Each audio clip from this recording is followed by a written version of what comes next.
Assalamualaikum warahmatullahi wabarakatuh. Saya, Muhammad Dazar, akan menjelaskan salah satu fenomena yang sering terjadi pada dunia industri. Fenomena ini, jika tidak dilakukan identifikasi dan tindakan preventif, maka akan menyebabkan kerugian dan resiko yang lebih besar pada dunia industri. Fenomena ini disebut dengan korosi. Korosi adalah proses kerusakan material logam akibat adanya reaksi reduksi oksidasi atau redox yang terjadi pada permukaan logam. Korosi sendiri biasanya terjadi secara alamiah atau natural. Namun, ada beberapa faktor yang bisa menyebabkan cepatnya terjadinya korosi. Salah satunya adalah lingkungan atau pH yang rendah pada sekitar material logam.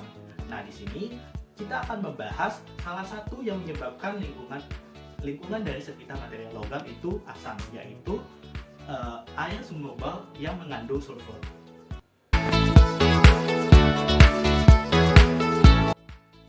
Pada kasus ini akan dibahas penyebab terjadinya korosi, yaitu air sumur bor. Air sumur bor memiliki karakteristik fisik keruh, berbau besi, dan rasanya yang asam. Karakteristik ini bisa disebabkan oleh kandungan sulfur, besi, dan logam terlarut dalam air, sehingga menghasilkan air dengan pH yang cukup rendah.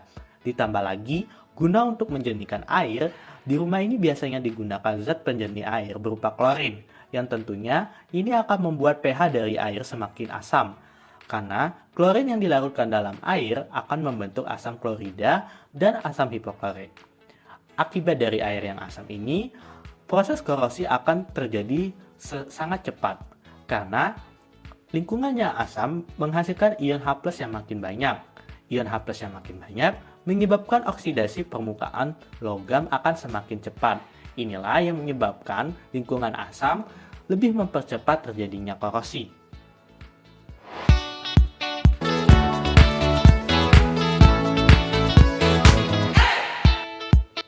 Pada korosi temuan pertama saya, akibat dari air sumur bor ini ditemukan korosi di rak cuci piring yang berbahan stainless steel. Di sini terdapat dua jenis korosi. Yang pertama yaitu uniform corrosion yang terjadi di seluruh permukaan logam yang berada pada sekat-sekat rak pencuci piring. Kemudian ditemukan juga pitting corrosion yang merupakan salah satu jenis dari local corrosion akibat dari percikan-percikan air asam yang terkena besi saat proses pencuci piring. Pitting corrosion ini akan mengarah pada uniform corrosion.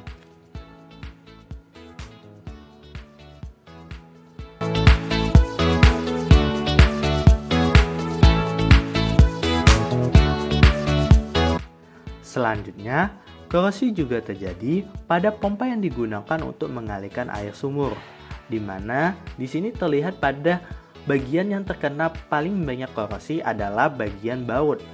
Korosi pada sekitar baut dapat dikategorikan sebagai galvanic corrosion.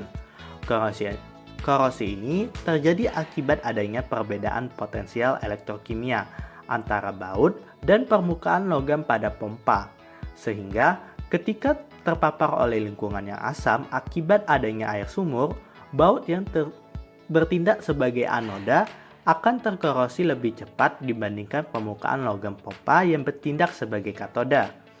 Galvanic corrosion ini lebih jauh akan menyebabkan crevice corrosion di antara baut dan mur.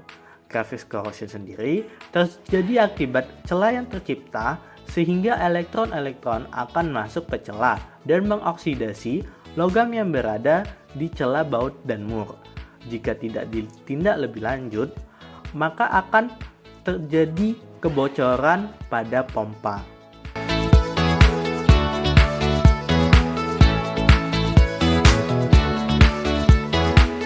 Nah, itu dia pembahasan kita terkait korosi yang bisa terjadi di kehidupan kita sehari-hari. Nah, tadi kita sudah membahas beberapa jenis korosi seperti galvanic corrosion, uniform corrosion, pitting corrosion, dan crevice corrosion yang disebabkan oleh lingkungan material logam yang bersifat asam. Lingkungan yang asam ini diakibatkan oleh air sumur bor yang mengandung banyak sekali zat-zat asam seperti sulfur dan klorin. Sekian pembahasan dari saya. Wassalamualaikum warahmatullahi wabarakatuh.